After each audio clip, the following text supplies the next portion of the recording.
那越来越浓稠了，这个是煮了20分钟的板蓝嘎呀。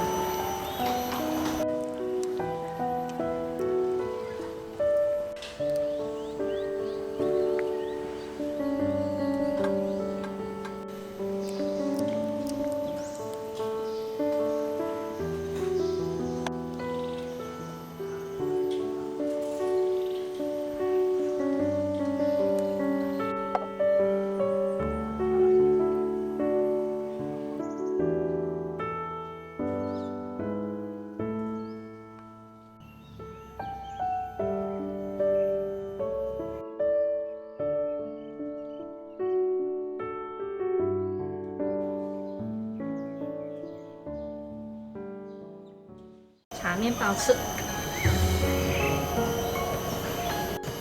很香很滑哦。这个浓稠度哦，茶面包是刚刚好的。我要用来做内馅呢，这个嘎呀呢就要煮的比较浓稠一点，很香，甜度刚刚好。再配一杯果啤就很完美了。我们下期再见，拜。